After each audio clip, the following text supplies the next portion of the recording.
ایک دفعہ نبی کریم صلی اللہ علیہ وسلم بہت سخت بیمار تھے، اور اتنے سخت بیمار تھے نا کہ ایک دفعہ حضرت ابوبکر صدیق رضی اللہ تعالی عنہ آپ صلی اللہ علیہ وسلم کے پاس آئے تو آپ صلی اللہ علیہ وسلم سوئے ہوئے تھے بستر پر. تو حضرت ابوبکر نے سلام کیا تو آپ صلی اللہ علیہ وسلم کی طرف سے کوئی جواب نہیں آیا، یعنی آپ صلی اللہ علیہ وسلم اتنے سخت بیمار تھے. تو حضرت ابوبکر سمجھ گئے کہ آپ صلی اللہ علیہ وسلم کو تکلیف ہے، تو حضرت ابوبکر نے کیا کیا، واپس چلے گئے.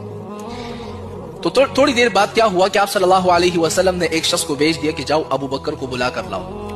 حضرت ابوبکر آئے تو دیکھا حضور پاک صلی اللہ علیہ وسلم صحیح سلامت اپنے بستر پر بیٹھے ہوئے ہیں.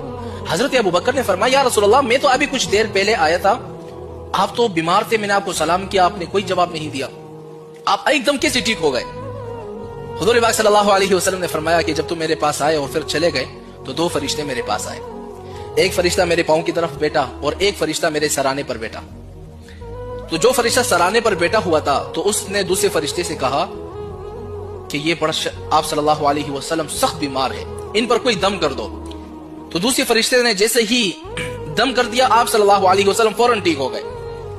تو اب وہ دعا کون سی ہے؟ حضرت ابوبکر نے فرمایا یا رسول اللہ، وہ دعا کون سی ہے تاکہ کوئی شخص بیمار ہو، سخت بیمار ہو تو ہم اس پر وہ دعا پڑھے، وہ بندہ ٹھیک ہو جائے. اب میں آپ کو وہ دعا بتلانے والا ہوں کہ آپ کے گھر میں سے کوئی شخص بیمار ہے، سخت ترین بیمار ہے، سرکاری اسپتال میں ہے یا پرائیویٹ میں ہے، یا گھر میں جس قسم کی کوئی شخص سخت بیمار ہے نا، اس پر آپ جب بھی یہ دعا پڑھو گے نا وہ بندہ فوراً ٹھیک ہو جائے گا، کیونکہ یہ ایک ایسا عمل ہے کہ جو فرشتوں نے آپ صلی اللہ علیہ وسلم پر دم کیا، آپ صلی اللہ علیہ وسلم ٹھیک ہوئے. اب وہ دعا کون سی ہے آپ نے ذرا نوٹ کرنا ہے. وہ دعا یہ ہے بسم اللہ ارقیکا واللہ یشفیکا من کل داء یؤذیکا ومن کل نفس حاسدۃ وطرفۃ عین واللہ یشفیکا. کتنی آسان سی دعا ہے. اس دعا کو آپ نے کرنا کیا ہے، کوئی شخص بیمار ہے، آپ کا بھائی ہے، بہن ہے، ماں باپ، رشتہ دار، چاچا چاچی، کوئی بھی شخص بیمار ہے، کوئی دوست ہے، گھر میں بیوی ہے یا شوہر بیمار ہے، اس پر آپ نے ایک دفعہ اس دعا کو پڑھ کر سے دم کر لینا ہے. انشاءاللہ رب کی ذات سے امید ہے کہ آپ کا شوہر یا آپ کا کوئی رشتہ دار بیمار